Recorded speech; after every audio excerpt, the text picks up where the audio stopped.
I have to choose between like hypercriticism of how I feel like I look or sensory hell for how it feels on my face, and this is why I end up fucking around with it so much between these things.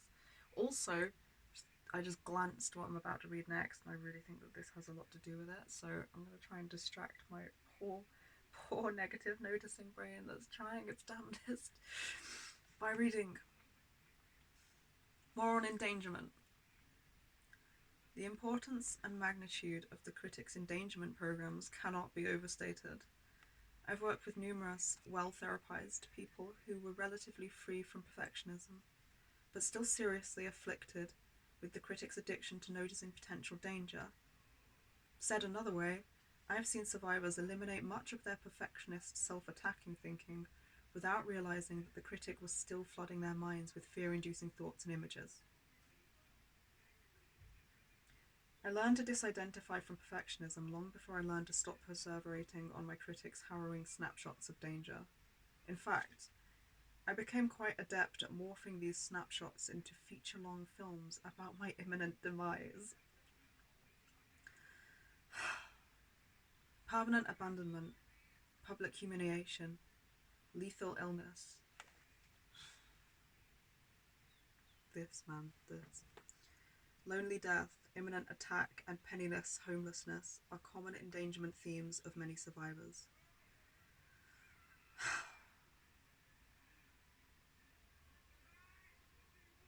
One of my clients identified his inner critic endangerment process as my critic, the horror movie producer.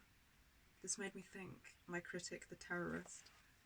If I had to describe the two most key processes of the critic, I would say this. First, the critic is above all a self-perpetuating process of extreme negative noticing. Second, the critic is a constant hypervigilance that sees disaster hovering in the next moment about to launch into a full court press. Yeah, shit. This is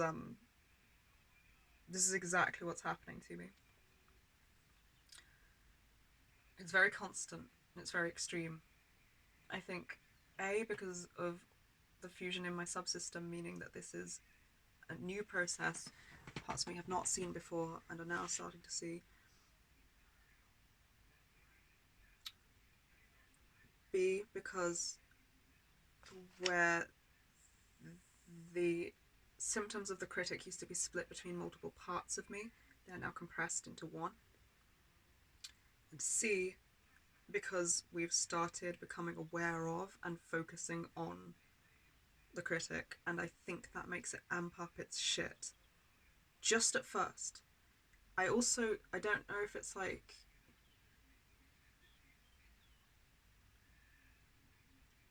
I kind of think it's like a snowball effect, but there's this thing in dog behavior, um, an extinction burst. I wonder if this is an extinction burst, whereby,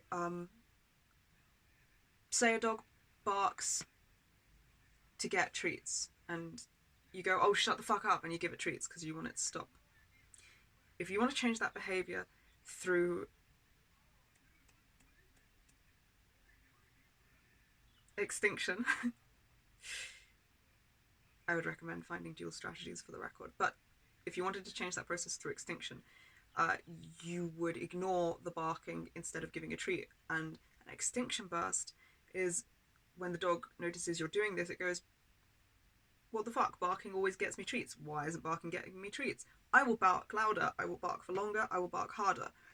And a lot of clients tend to give up in this, in the extinction burst. If you give up in that period of time, then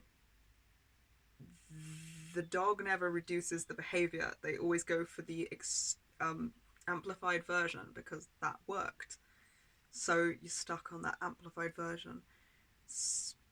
I don't know if it works the same because human brains are very different from dog brains. So I don't think it's going to work just like that.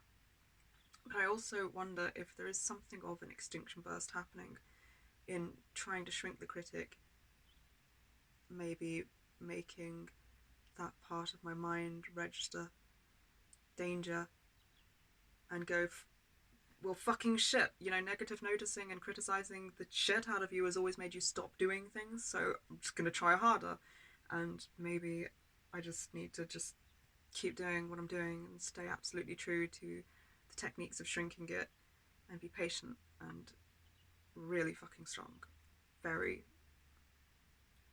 fucking compassionate and forgiving with myself, and then maybe that'll make it fuck off.